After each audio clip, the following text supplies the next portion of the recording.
Welcome to Theorycraft. We are once again rejoined this week by the inimitable Kevin Jordan. I just want to welcome him back from all of us here.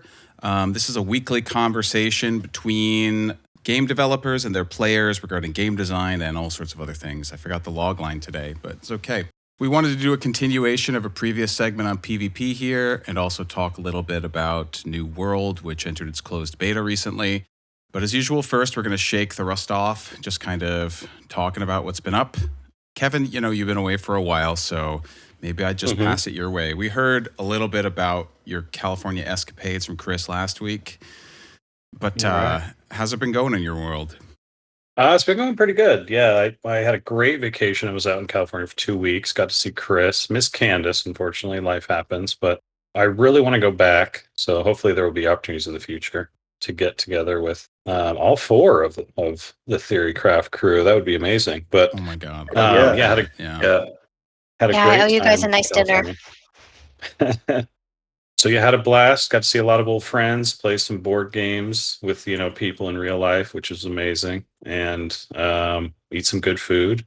And yeah, it was 2 weeks, but it wasn't nearly long enough. I had to drag my daughter back to Texas by the feet.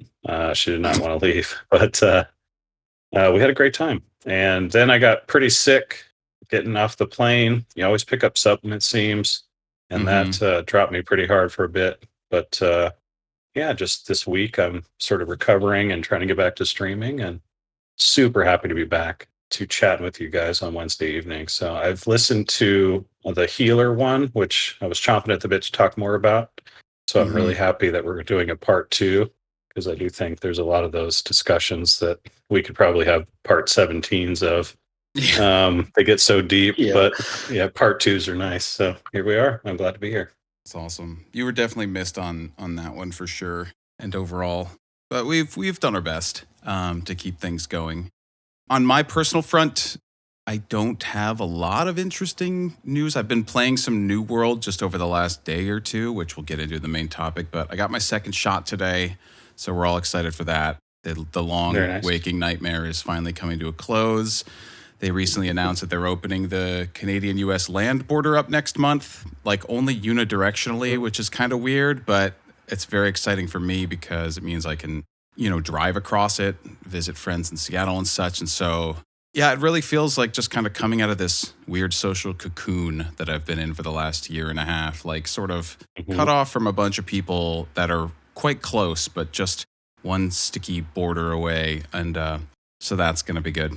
Candace, one step closer to the full Theorycraft meetup, right? Yeah, dude. Yeah, I know. I actually am craving a trip down to the Irvine, California area, which is not something I ever thought I would say again, but I am feeling it. Like I've gotten a lot closer to a bunch of people from there in the last year or two, and it feels like time. So, sorry, I was trying to lead into Candace's exploits from the last week. What have you been up to?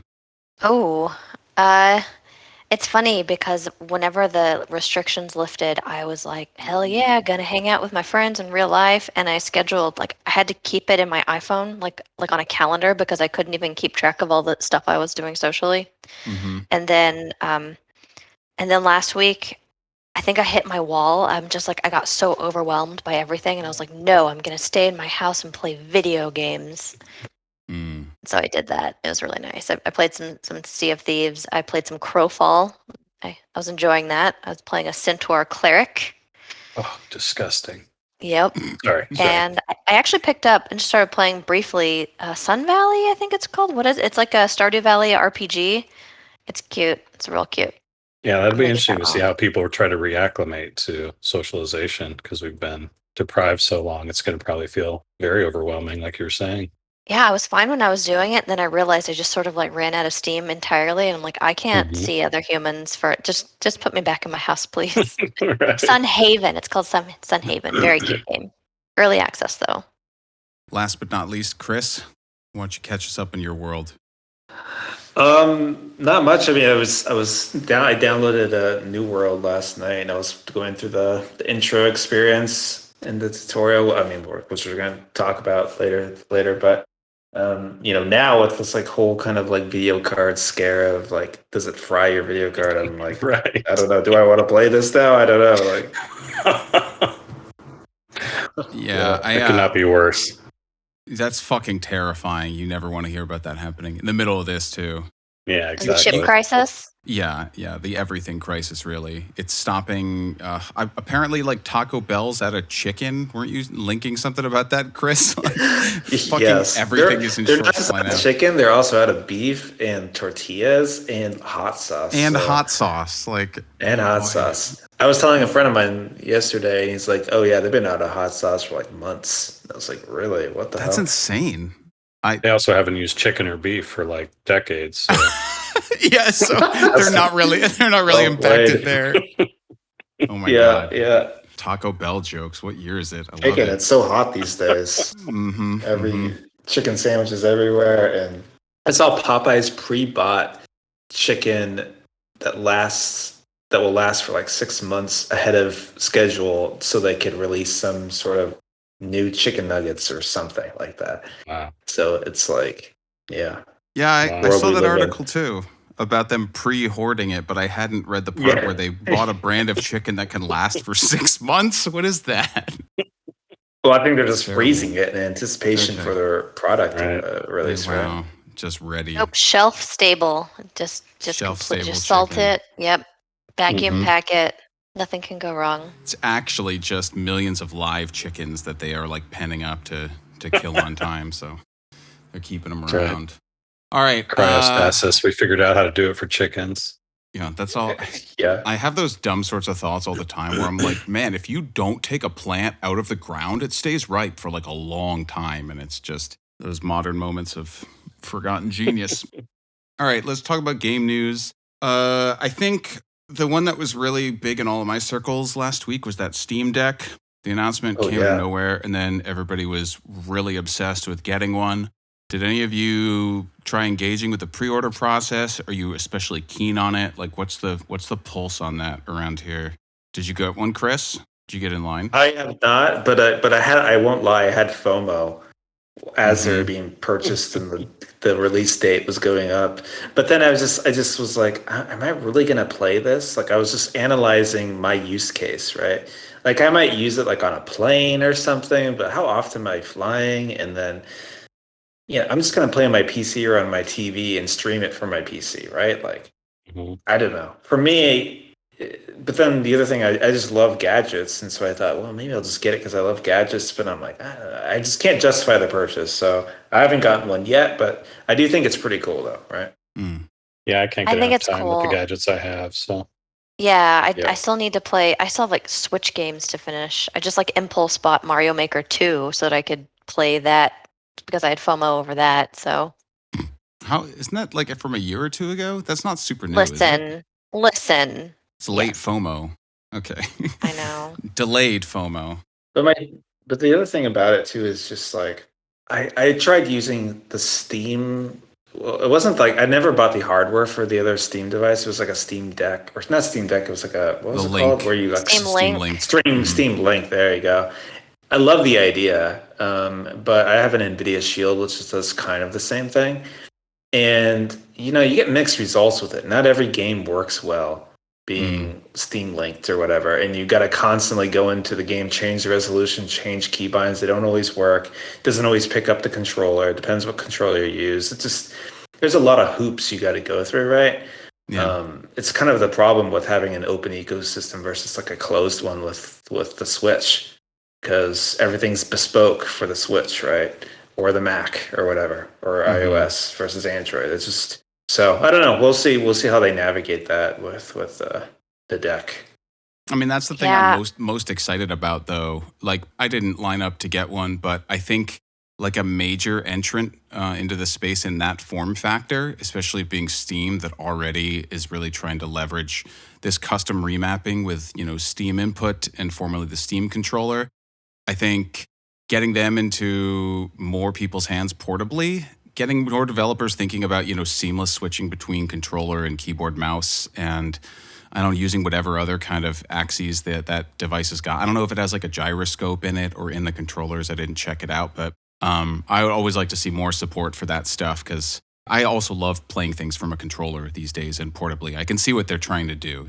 Being at my computer after work increasingly just sucks. So sorry, Candace, I totally interrupted you there. Oh no, it's okay. I honestly, like, if I'm being super honest, I feel a little bit burned by Valve's hardware. I did buy the Steam Link. It did die on me. They did discontinue it. The controller was the same way. They discontinued that. And so if my confidence level, I've been honest about the gauge of my confidence level, it's pretty low.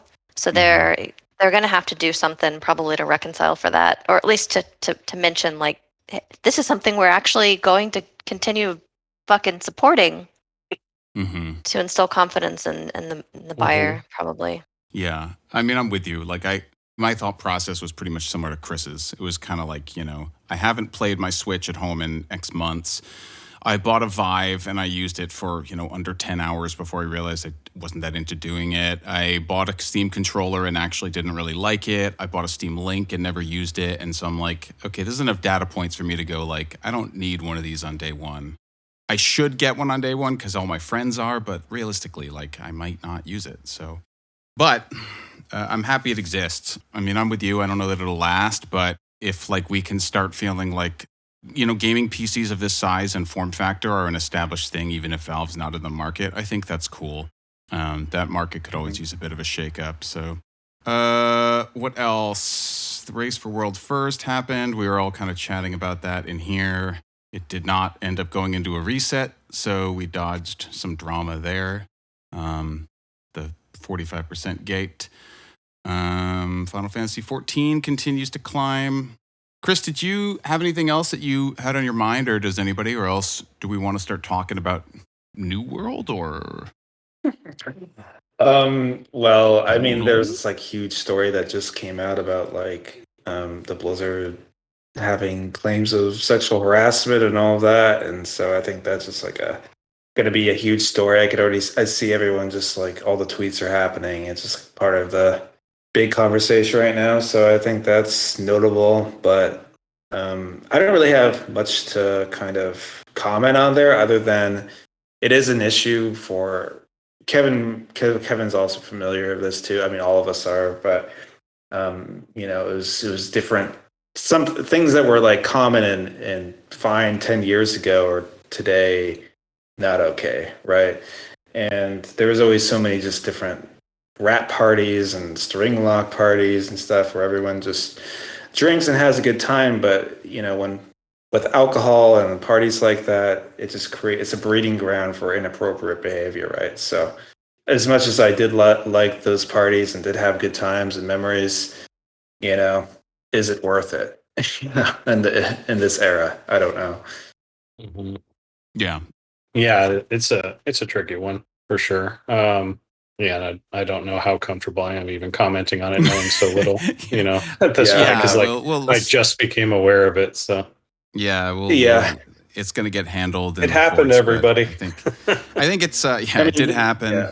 I think it is part of a trend of game dev studio culture reformation that fortunately is gradually taking hold, and I hope this plays out well for everybody involved, and justice gets done. The takeaway for me is just we are just as a society are still struggling to figure out a lot of this stuff. What's appropriate, what isn't, why isn't it appropriate, And so this will be just another, like you said earlier, a data point for us to hopefully learn something and grow as a society with regards to these things. So that's my hope, is just we keep talking about it. We keep expanding the conversation to get to a better place in the future, rather than just everything's behind closed doors and all kinds of crap still just happens. And so that's my hope, is just that we learn from all this and can be better in the future. Yeah. There's been institutional grossness in the game industry for a long time, and I hope that this puts a point on it for everybody involved, and that keeps going. Moving into the main topic, last time when we were talking about PvP on here, we were mostly discussing just like how the attitudes towards PvP in-game design have really evolved over the last 20 years, kind of going full circle from post-UO toxicity into gradually coming back into now, ruthless Rust style, winner-take-all stuff really being back in season.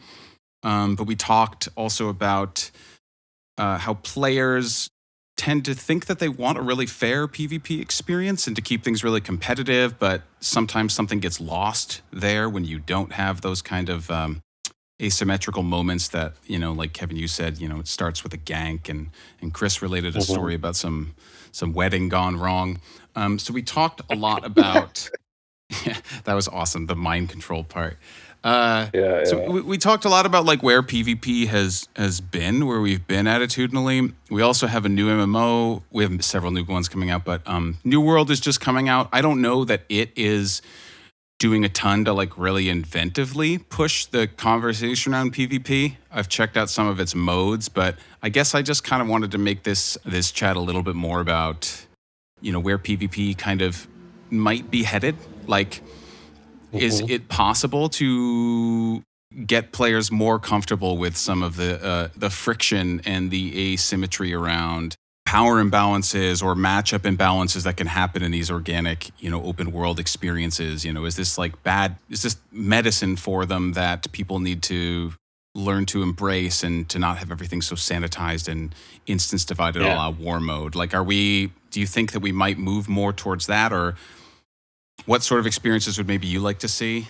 As usual, I'm opening like a giant umbrella here, so really anybody take it away. Right. So just to, not let it be the conversation be narrow, because that would be ridiculous. I'm going to expand it even further to have PvP also include just any kind of interaction between players that's competitive. And this could be social, it can be, resource acquisition. Everyone's struggle to be prestigious in one way or another. And I do think that an appetite has grown for it in like the last decade, because I think a lot of games have, like you were saying, tried to sanitize or make everything kind of fair. Inventions like personal loot and what was the other one I was going to mention? I can't remember, but things like that kind of give everyone their fair share without having to compete for things. Oh, like a resource node, I think in WoW, like everyone gets to tap it for full effect, right? All of these things have pushed towards, everybody just, all you have to do is show up and you're guaranteed your fair share of all the resources, rather than kind of any kind of competition, whether it's, outright ganking of each other or just competing, in time and space and knowledge and skill for all the available things that are out there. So, and I think it takes, a lot of that, a lot of the intrinsic experience out of the game. We talked a lot about in UO, or not in UO, but with WoW way back in the day, not to create a utopia, allow for players to the full breadth of interactions from positive to negative. And I think that's I still think that's good design, because that's what creates experiences that are memorable for good or bad. And so I think I'd like to see games push back in a lot of ways. And to reference New World, it came up in my channel yesterday how, the trees are finite. And I'm not sure if this is true or not, but it's like someone can get the idea that they're going to farm all the trees, right? And take all the wood, and that's going to leave none for anyone else. And that was an intriguing idea for me, because obviously you can already see the friction between people's responses to that concept. It's like, oh, that's terrible, or that's awesome. Like some people want that competition. Other people feel like, yeah, well, what happens if I can't get any wood and I need it, So Yeah. Wait, hold on. Are the trees finite, you're saying? Or that's I don't know. idea? That was Okay. that was something that was mentioned, and I don't know for sure, but Yeah, because that's like a UO thing, right? yeah. And the response to that is, well, that's how colonization works, like, so it's kind of realistic that if somebody comes and cuts down the trees, that's all there is, right? So obviously the key difference there is, yeah, but if you're the, sweaty no-lifer that cuts down all the trees, you can't just log off and take all your trees with you in real life, right? Mm-hmm. There's a stockpile of it somewhere and you're sitting on it, and if people want it, they just kill you and take it all, right?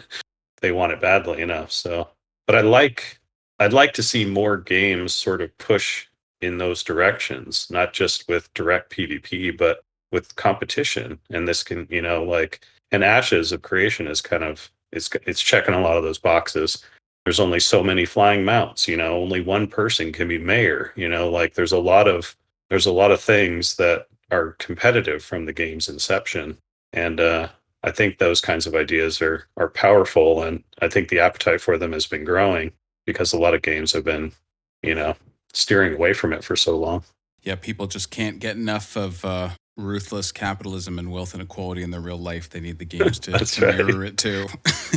Utopias are in fact maybe a bit boring when things are a little bit too easy. Like, I don't know. I've only played the game for an hour or two so far, and most of my observations have just been around, what feels good to do. I don't understand a lot of the systems yet. I'm going in kind of blind, but I started feeling like, I obviously want to level up my weapons as fast as possible, and you do that by tagging mobs. And then once I realized maybe that getting only one swing at a mob is enough to gain like a full mob-sized chunk of weapon experience, I started feeling like, well, why wouldn't I just like hang back and kind of let other people and just kind of run by and just dink mobs at a distance with a life staff when they're pretty close? Yeah. And it's totally unnecessary to do at this point because things respawn kind of quickly, but it felt weird that my brain kind of already went there. And so this is totally off topic, but maybe it's not. Like, new MMO worlds, there's nothing else like them. You have to experience that first month or two before sort of a meta has solidified. And also while people's sort of attitudes and conduct are open to change because they don't know what the vibe is going to be like overall. Like, somebody ran up behind me today while I was soloing with my life staff, which is a ranged weapon, that also gives you a heal ability. And I'm just dinking on mobs. And someone ran up behind me on voice chat and he goes, What are you up to, you fucking range spamming little shit? And I was like, what the fuck? Like, God, what a gamery thing to say. He just ran by me and did that. 2 seconds later, I just like used my one ability to heal him because he was, wordlessly just did that. And he was like, thanks, man. Thanks, me. You're too kind. And then like I did it 2 or 3 more times and he was just like obsessed with me. But he started out in like the most aggressive way possible. He was like gatekeeping my farming mobs at level 2. I'm like, geez, this is so harsh to start the fucking game out this way. And then he calmed down and I felt really heartened that the game, it reminded me of Guild Wars 2 where you get experience for resurrecting somebody and anybody can resurrect. And the fact that like you're just sort of encouraged to heal anybody because mana's cheap and it's easy to target. It snaps on. You see health bars in the world like Candace was talking about, last time. Like, and suddenly the conduct just shifts towards, I naturally want to heal because that's like the action I can take. And then, I don't know, people start simmering down. So that's my little what I'm hearing is that culture nugget so far. Yeah. That what I'm hearing is that the removal of arcane intellect, being able to buff other players in WoW, was the worst change ever and led to all the toxicity. Because with one buff, one positive action, you're able to transform another player from asshole to super friend. I don't think you're wrong. Yeah. People know that buffing feels good. So I don't know. Chris, did you have any other thoughts on like the evolving kind of PvP asymmetry, changing attitudes thing, or do you want to just jam on New World discussion?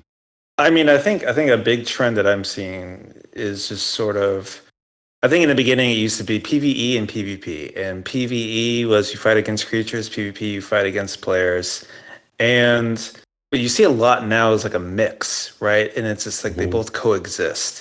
And that's kind of always kind of what WoW World PvP was, is that players are out in the world fighting things for their own benefit, and they may get into an encounter. And that was interesting, right?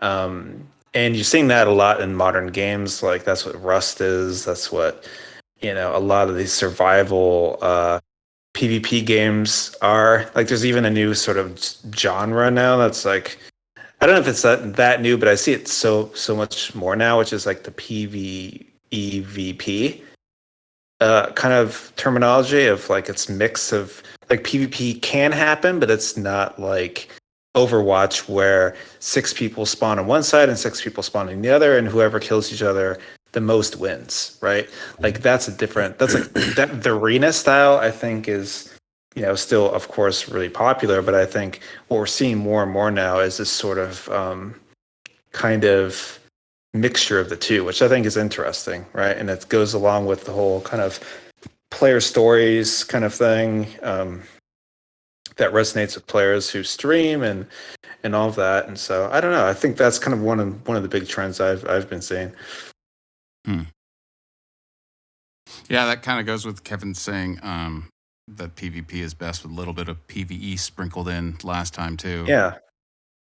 Also, I think I made this comment in the first talk about PvP, but people are going to compete. Anytime there's anything to fight over, they're going to. And what PvP allows for is an outlet for that when things just get bad and they can't resolve the problem any other way. And it doesn't always work out in your favor, right? Like you think, oh, I'm going to resolve this dispute by killing this guy. And sometimes he kills you. And then you create a dynamic, which is like, okay, well, I guess he gets to get away with this because I don't have the power to deal with it. But now my goal is to not continue fighting, but go get more power and come back and try to tip the scales, right?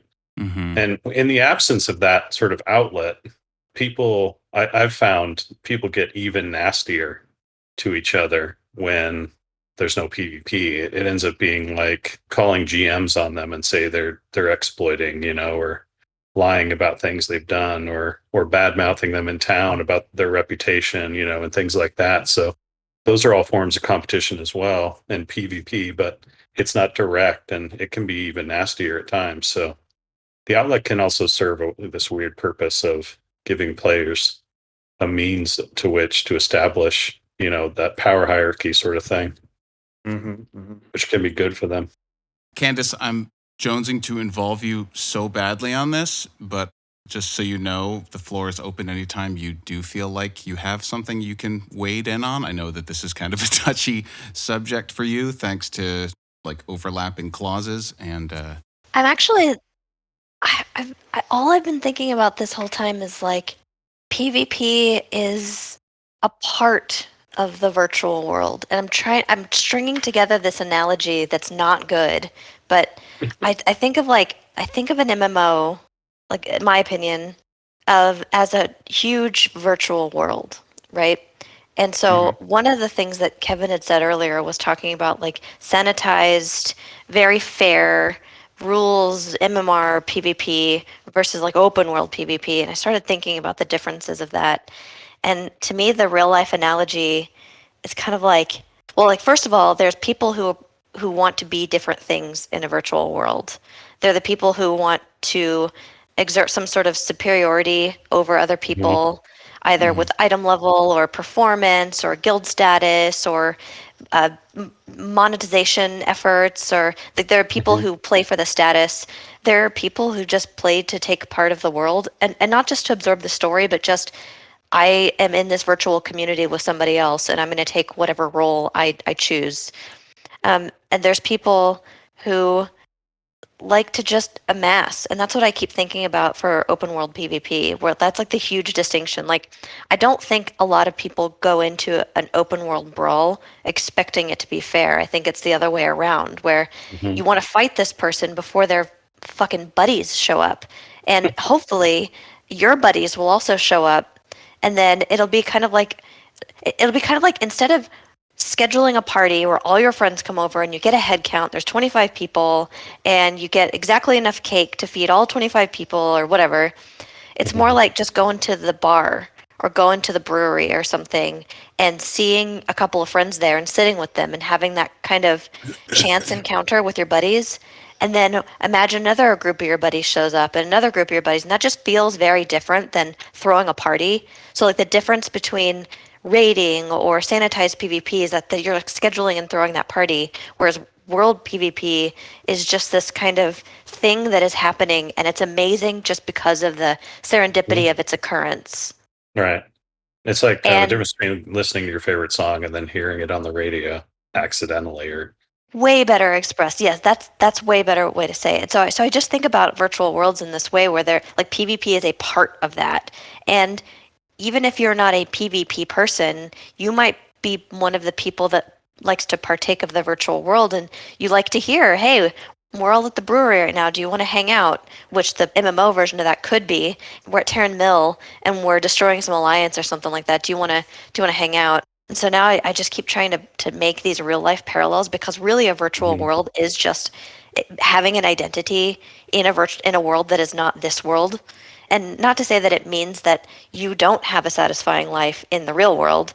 It just means that you like to have an identity in a virtual world, And so I just kind of keep ruminating over those analogies. Yeah. And you touch on one of what I think is the secrets to, or the magic of the recipe of what MMOs, why they're distinct in as a genre and why they're so special. And it is that sense of world.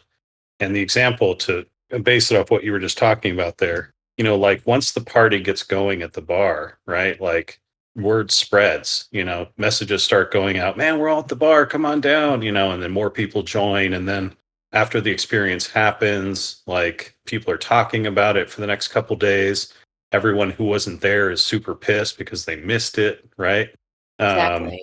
And that's a huge thing. I think that the game, because the genre has changed in such a way where people now, they kind of know, well, as soon as I show up, I'm going to get my fair share until I log off, that I can show up at any time. The game is waiting for me to appear before it does anything, as opposed to the world is happening, it's going on, everyone's participating, and you're missing out, right? Every second you're not there, stuff is happening and you're not a part of it. And it makes you feel like compelled to just be a part of this other world.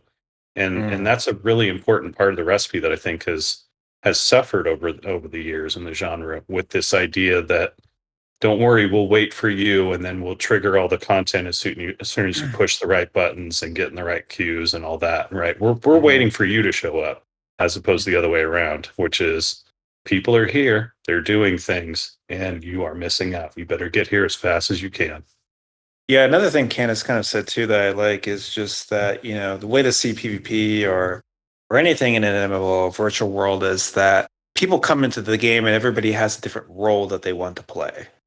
Whether it's, I want to be the person who goes around, causing trouble and messing with other players, and so you're a PvPer, or someone who just likes to craft things for other people, or someone who likes to build communities and you're a guild leader. And so the more ways, the more vectors, the more opportunity for different people to want to explore different types of way to play the game, socially or actively in the gameplay, is important, right? And to carve out those sort of ways for them to do that. I've found it interesting with that game Palia. It's a kind of Animal Crossing MMO. I was following their Discord, and a lot of people in the Discord are kind of like, why don't you add PvP? You should add PvP. It's like the most upvoted request thing to add to the game, right? Because they've said they don't want to have PvP. The whole game is, the idea of it is it's supposed to be like a non-violent sort of more kind of like Animal Crossing, right? You can't kill the villagers in Animal Crossing, right?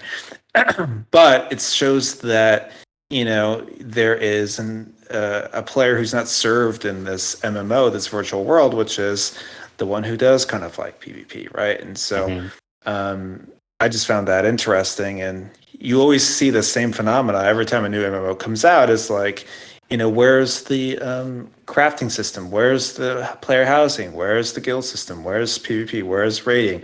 It's like all these things are all different, pieces for different types of players who come in the world. Yeah. And I think a majority of players want to be noteworthy in one of those axes, that you talk about. It doesn't always have to be the traditional ones, but I think like the crafter wants to feel like people want his goods at some point. You know what I mean?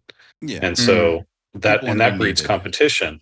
Yeah. And it's usually social, right? We're all social, animals, right? So at some point, just, needing my craft goods, or being invited to a guild, or even just invited to a group, can be really satisfying. So people are, trying to be their best selves along whatever axis they choose in these virtual worlds, trying to get some kind of notoriety. Usually there are still some people that are just like, I just want to be left alone, but and that's fine too.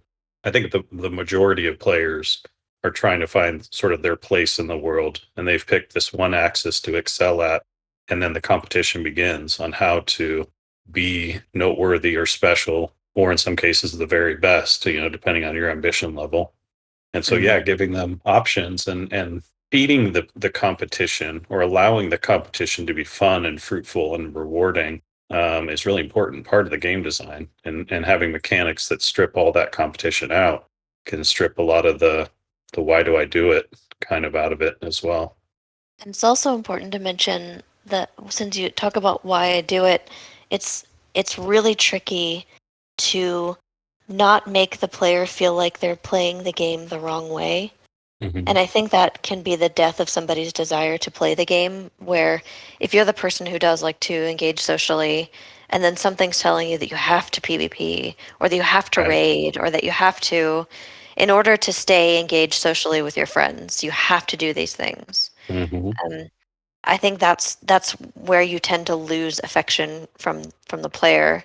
Yeah. It's pretty palatable at this point that you'd have to get to max level, but I challenge that you might not even need that with some Yeah, for paradigms. sure. I mean, Genshin Yeah, I don't. Impact, it's not an MMO, but you can still play with anyone any adventure rank, which is Mhm. pretty cool.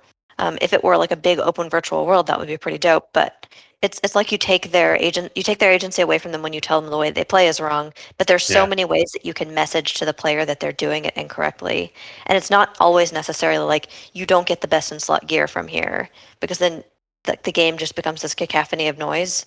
But there are other subtle things that a game can do to tell you that you're playing it incorrectly. Mhm. And that's to define the trap for designers there, because I couldn't agree more. The trap for designers there is, well, we need them to be playing forever, and so what's the best way to do that? Well, force them to do all the things, all the content in the game, rather than the ones they enjoy. And so all the rewards are sort of linked up. You better do this, for a week, and that for a week, and all the things for a week, rather than letting people just figure it out and have fun in their areas and feel really rewarded. And so Right. that's the trap, is, that designers should, try to avoid. You want to And encourage the interaction and the crossover, but you don't want to force it. And it's a really fine line. totally. And another important distinction there is you sometimes it's less nefarious than what it seems like when it seems like a game says, well, fuck me, we don't have enough content, guess I better force him to do it all, which it totally does happen. I'm gonna like nod my head there, but sometimes it's even less nefarious than that, and it's, oh, people don't know that you can do this thing, so why don't we Mhm. put a splash screen when you log in telling you that this thing exists and that you should do this thing, and fuck, we'll even give you like bonus incentive to do it, and you're Right. doing it, out of kind of like, did you know this other thing exists, or do you want to give this thing a try? um, unless Yeah, you unless started like with a good intention. exactly, but then that first thing that someone sees when they log in is the screen that's telling them that like whatever it is you logged in to do is fucking Mhm. wrong. Right. Because there isn't a thing there on crafting. It's about PvP. Why isn't there a thing on crafting? Oh, great. Now everyone's going to come over and start crafting. Yeah. We're What? go Sorry, ahead, go ahead. Chris. Nope, no, you all you. Oh, no. I was gonna say we should open up the floor. I got 20 minutes left. I opened it up. If anyone has any comments or anything on PvP, go ahead and raise your hand and or questions for us for the group. But one thing that I also want to chat about is I want to get Kevin's take on that Crowfall game. So that game was in development, I think, for 5 years. It has a lot of luminaries from MMOs working on it, and advisory board. They have Raf Kosser on the advisory board, others. And so I was curious on like what the fallout of that game, because that game is, it seems like one trend I see a lot with the new MMOs is they do have kind of a PvP bent, and that one does have one. New World does too. Um, in that Crowfall game, it's like kind of all about like large scale battles and like sieges and Mhm. territory control, kind of like God, what's that game called? It's an Shadowbane? isometric No, one. No. It's an not isometric that top format. down with territory control. I can't think the name. Anyways, yeah. So, but the thing with these games is they never really kind of catch on. I don't know why. My view is like these mass scale PvP things always sound cooler than they actually are. Just because the reality is you're just stuck in a pile of people. Everyone's being AoE'd, and you could barely move, and you're all slowed, and or it's like what I used to call player versus wall. It's just like you're fighting this wall, and everyone's hitting the wall, and it's vibrating. It's just, I don't know. Yeah. So what do you think? So I haven't actually played Crowfall or followed it very closely. There was another game I feel like that had Crow in the name a long, long time ago. And for some reason, I almost immediately worried about it. When games set out to be pretty hardcore PvP or RVR focused, I know they're in an uphill battle. And I come back to how difficult it is to make a good MMO. And those kinds of MMOs are even more difficult to make because the performance of things has to be really spot on. The interactivity has to be really good. Everything has to be, in players' eyes, more balanced. The competition is so in your face that people are going to call out all the little things, and it's going to be a deal breaker for them. But just also in general, for years and years after WoW was made, and you guys have probably heard this too, but WoW, the comment is WoW wasn't that good a game. It came out at the perfect time. It got lucky, right? Yeah. It wasn't really that special, right? And when I think about the time right now, the market right now, it is the perfect time to get lucky, right? I mean, the thirst and the crave for this audience to have a brand new MMO to play. Totally. If it showed a little bit of potential and was mediocre, I think it would be a pretty big hit, right? Yeah.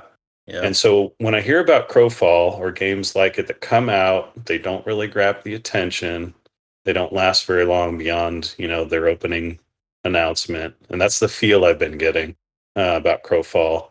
It tells me that they're either struggling with the potential or that they're just falling below the mediocre bar in a lot of ways, or very important ways, which it just speaks to, and like you said, so many years, so much talent, so many dollars have been put into this, and they can't even hit the mediocre with a little bit of potential mark, is what I feel. You know what I mean?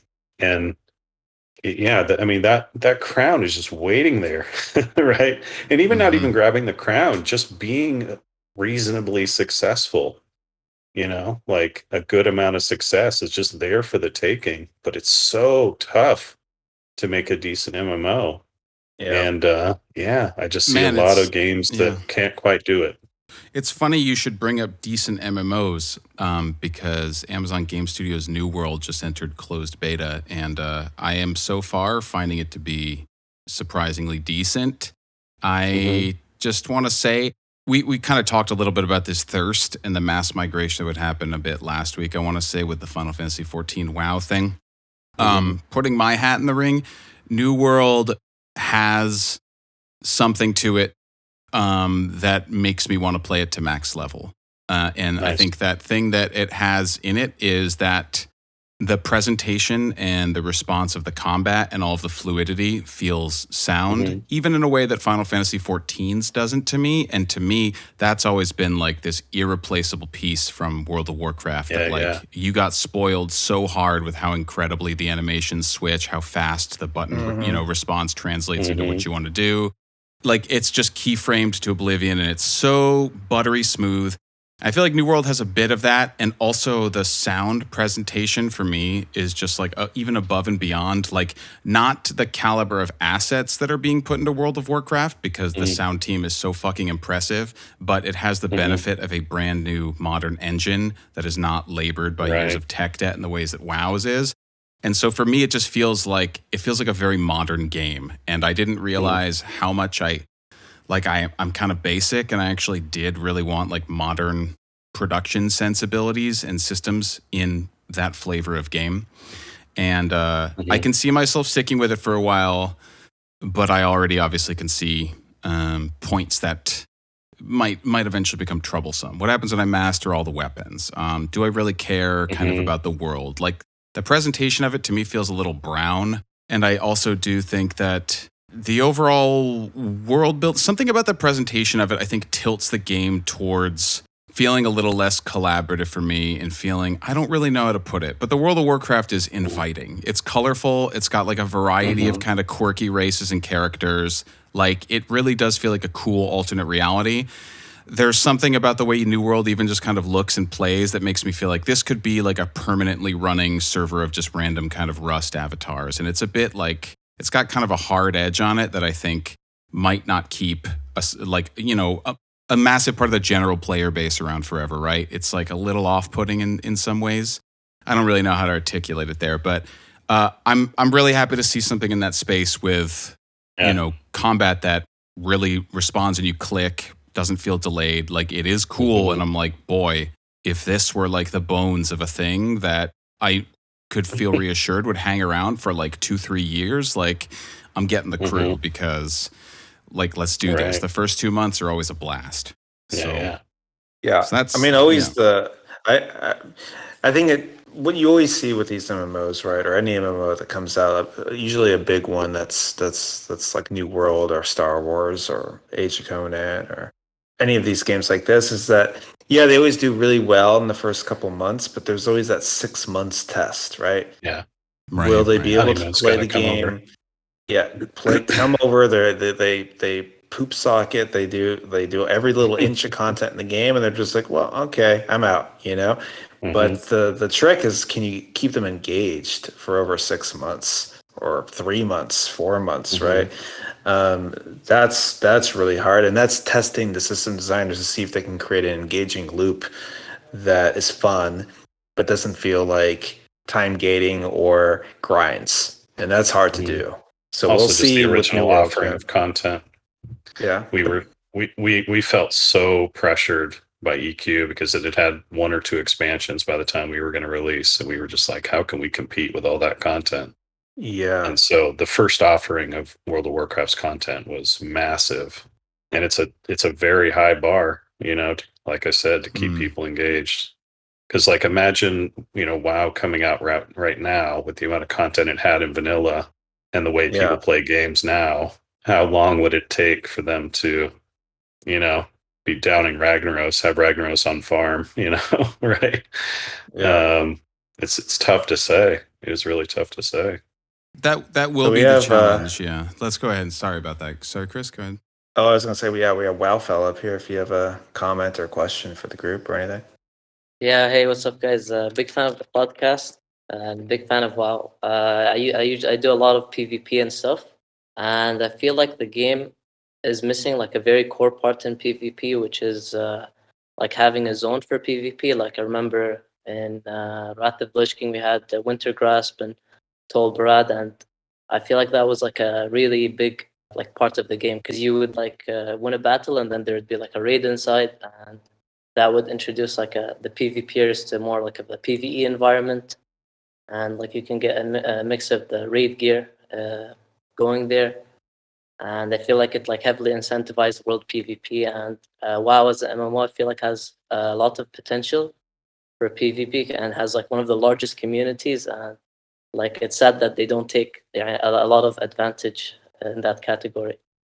No, I mean, I agree with you. I think that's always something. I think that's what like kind of what Kevin's saying, to do kind of a persistent PvP zone, or to have some sort of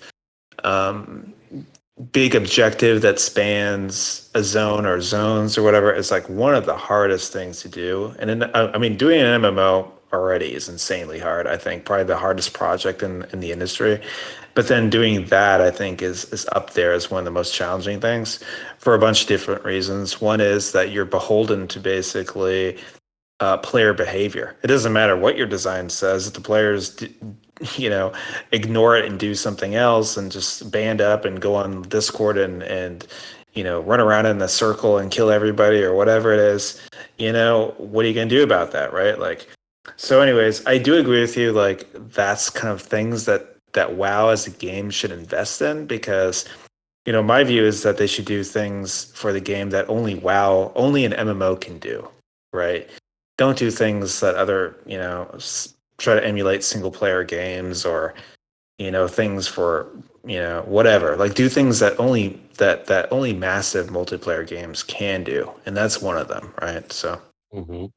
Yeah, I agree. I agree, and I want to add to that too, where using another analogy / life story, back in my day, like 2010 or something, I was really into electronic disco music. Like it's electronic dance music. I really like to go raving. I love to go clubbing. I love Dead Mouse. Dead Mouse was big back in the day. Mm-hmm. And where's the story going? So in 2010, Activision threw a party at the fucking what center? I can't remember, but there were like headliners, man. Like Eminem LA. showed up, Rihanna. Rihanna showed up. They had this fucking person who climbed to the top of a pole, and I was pretty sure they were gonna die, and it was really scary. And I was just waiting for Dead Mouse. I couldn't wait for fucking Dead Mouse because I was expecting, as soon as he came out of that stage, and of course he like was raised from the floor, and like all the lights went out, and there was like smoke and like the lights, everything that a rave needs, right? They were like, oh, we've now transitioned to rave music, so we're going to emulate a rave here, and nobody got out of their seats and danced. I remember Whereas, like, that. if it had been Yeah. a rave, then everybody would be losing their fucking minds. Dead Mouse coming out, right? And my point to this is Oh my that God. you can't force people to want something, and you're not going to have the same energy or enthusiasm if you're like, well, we have this huge player, we have Eminem here, we have Rihanna here, we have fucking Dead Mouse, and you can't expect it to be a banger the whole time. Like, everyone's always dancing. Mm-hmm. And so just like it actually sucked the joy out of seeing Dead Mouse whenever nobody was moving their body and nobody was like singing along or dancing or screaming or jumping whenever the beat dropped. Like, to me, as someone who enjoys EDM, obviously, as someone else who's like, this is enjoyable music, I'm having a good time, I'm not disparaging that person. But what I mean is, like, taking this back to Wintergrasp or to Tolbarad, for the zone that, like, I don't want to see Dead Mouse. I just want to raid in the zone. Can you guys just win?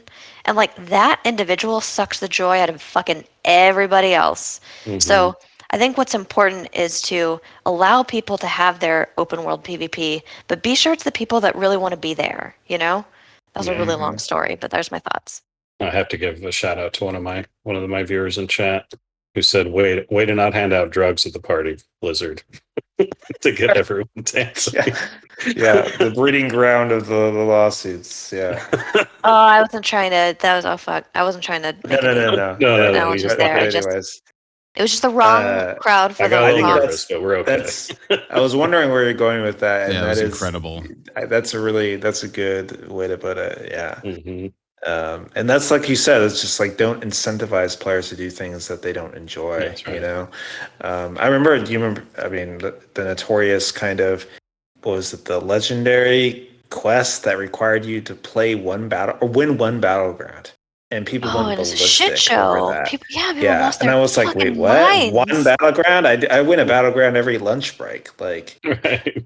But for some people, they just cannot stand it, right? And I get that, Mm-hmm. and that's what you have to kind of account for when you make an MMO, right? It's just that, like Candace said, it's just, don't force people to do things that they don't want to do if you want to have an actual virtual world, right?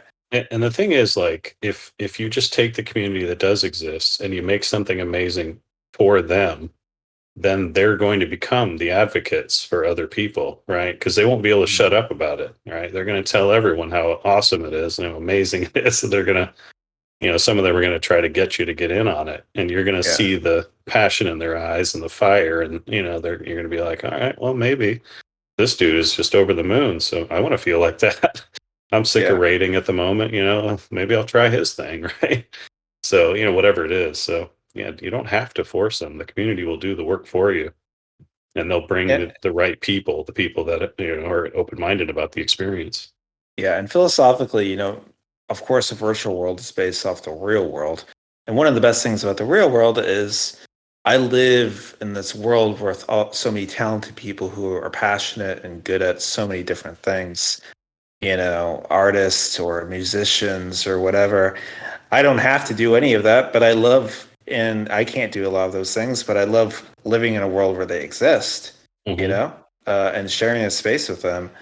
Yeah. And that's how a virtual world should be, right? Like in Valheim, for example, again, just I don't like building bases really, but I like being in a community where someone likes building spaces. I'll chop down a tree, someone else can build, right? Yeah, exactly And right. that interdependence and that coexisting atmosphere is like the magic of a virtual world. So Yeah. Alicene, what's up? Yo. First of all, it was 3 battlegrounds required to win, not 1. Oh, corrections. So that would be 3 lunch breaks. 3 times as hard. Thank you for Yeah. correcting us. Thank you. Yes, very important. But I actually did have a question. I wasn't just here to dunk on Chris. But when it does come to those like open world zones, especially when it's like server locked, how do you prevent the player base from like I'm going to use World of Warcraft, for example. How do you stop all of those players from going 95% alliance? Because usually that's what it ends up. Like people love flooding. Someone else brought it up in chat too, but they like to be the huge winning force. And yeah, that's the best feeling ever. And I'd imagine you'd have to provide incentives to make people want to fight, like the giant orc army with your tiny group of people. So what do you do in that way? Like as a developer, what would you prevent people from wanting to flock and otherwise not participate? I thought we agreed that we were only going to let people up with easy questions. Yeah, you Sorry. got 9 minutes to solve faction imbalance. Let's open the floor. Yeah. Let's go. How do you fix PvP? Thank you.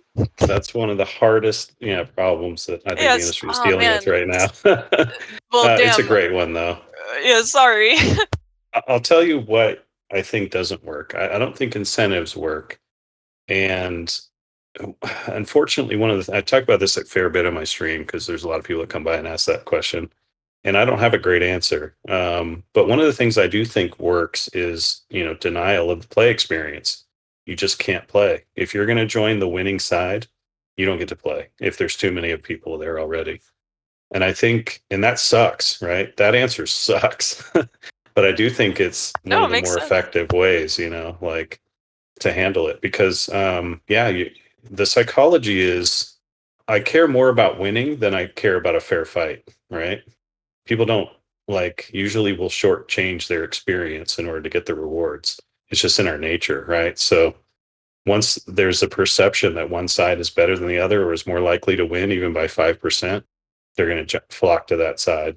Very few people have that sort of underdog experience, mentality. I have that, mentality. I love fighting on the underdog side, and because I want to get better. My thirst and my I want to quench the thirst of getting better, to being the very best. And the only way to do that is repetition and fighting, constantly and learning constantly. So, and some people have that, but a lot of people just want the rewards as fast as possible. So yeah, it's a really difficult thing to incentivize. And I don't think incentives work because all it does is you're trying to find this perfect mathematical point where the reward incentives are balanced in some way. And it's an almost impossible target to hit because of the previously mentioned player behavior. You just don't know how players are going to interact with this system.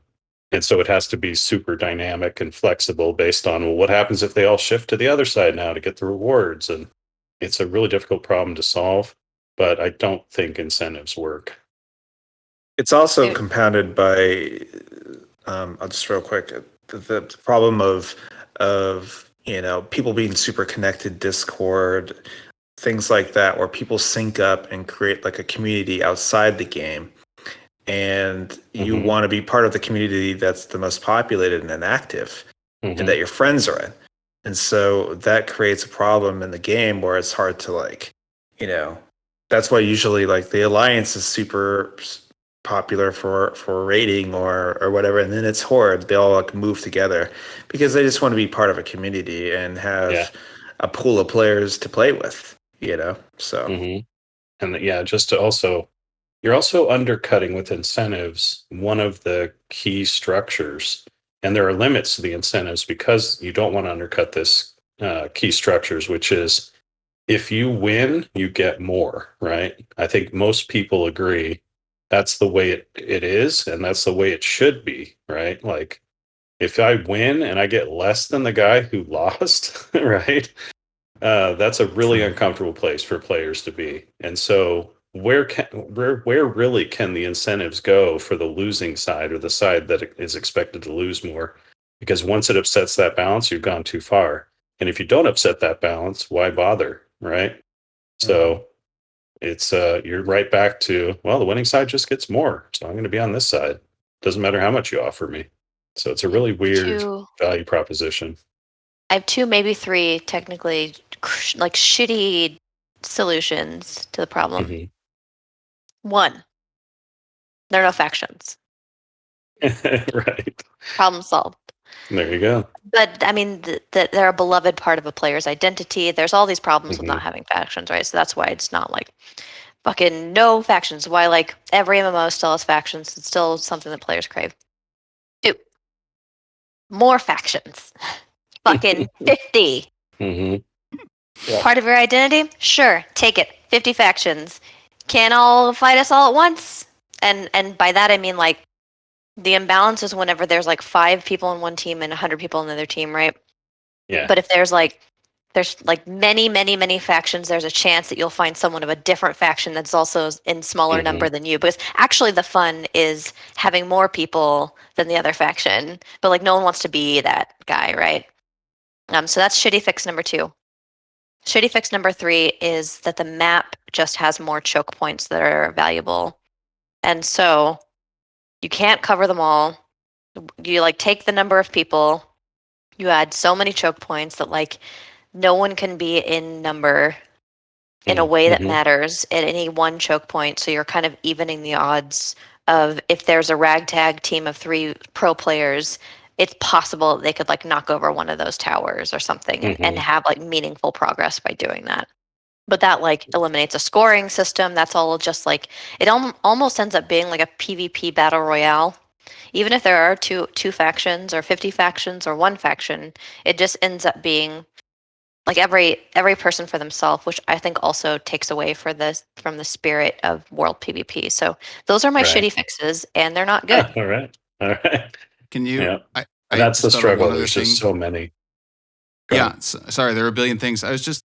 There is a PvP mode in New World that I think is going to be around just contesting points in the open world, and they'll bestow buffs in the zone according to what faction, takes hold of something after an event. I mean, similar systems exist in WoW and, Guild Wars 2 with the World v World and Winter Grasp. But I was wondering, like, what if, and this is where all you game designers tell me what a bad idea this is, but what if it, like, you don't change whether somebody wins or loses, in a way that feels wrong.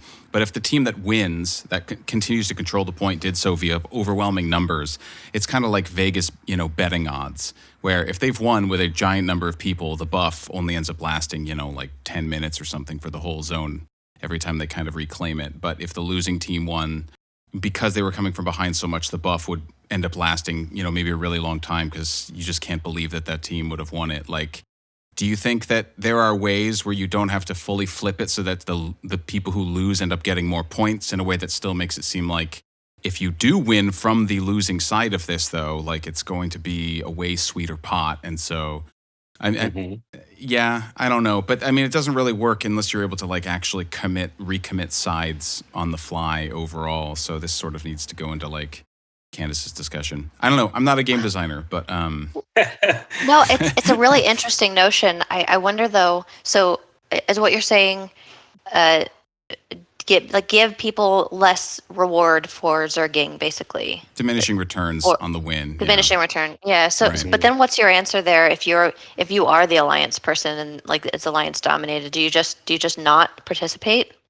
Because like yeah. you know that it's going to be a That's how I shitty guess it would overall even out, reward. right? If you'd be Yeah. like, well, I don't want to show up because if like all of us do it, then this buff only lasts for half a day as opposed to a week. So like, there's no point in all of us showing up and zerging it. And then maybe because of the broken window effect, you end up having literally nobody show up. And then the Horde wins, and they get this massive buff. And then the next time Alliance is like, fuck. I mean, I imagine this is sort of some of the thinking behind that kind of overwhelming odds flipping faction war mode weekly balance quest that would kind of go there and was supposed to ping pong, but players will find ways to game literally anything here. That's but right. So there's nothing foolproof. But I don't know. It's strange though, right? Because I feel like in real life and with sports and everything, like we love cheering for underdogs. We just never want to fucking be them for the most part. Like we see ourselves in them, but I don't want to actually risk the pain of losing. Right? I want the sure thing. I always go back to the foundations. The pure game design of like, forget about the rewards for a minute and just make an experience that's fun, make an experience that's fun to win and fun to lose, which is really, really tough to do, but the best PvP experiences pull off. But we've been so focused on rewards for our participation for so long that it's become the dominant force in the design. And that's what I worry about with some of these like PvP environments. We're doing the thing that we talked about a lot earlier in the show, which is we're forcing people that don't want to be there to do them so they can get their reward chunks. And then we're trying to make the reward chunks balanced in some way based on the participation metrics. But we've lost sight of like, what is fun? What's the fun experience for the people that want to PvP or do this thing? And get them doing it, and the reward is just, man, this is just the game they want to play because it's so fun. And we've fallen into the trap of like, well, the only thing that's fun about it is the reward. That's the only thing that anybody really cares about. But it's not true. The experience. I mean, how many games have you played that don't have a long-term reward and they're just a blast to play? So we need to go back to that kind of thinking. I mean, I want to say Dota, but that's like an entire episode. And right. So it's possible, like it's possible to just make us want to play a thing because it's amazing. Well, I know Candace is a hard stop. Since I don't see anyone else on stage, y'all want to call in here? Yeah, come back good. Next week. Yeah. Refreshed, relaxed. I can't wait for PvP Part 3 to, what'd you say, Kevin, 63? It's on the way to, 17. Yeah, we're on our way. Yeah. One of these days we'll solve it. It's going to be great. Okay. Thanks us all for tuning in and chatting with us. We'll be back next week. Leave questions and topics and everything for us in the Discord. We will keep up with you. And as always, Chris is going to play us out. Chris. Oh, later, gamers. Okay, bye.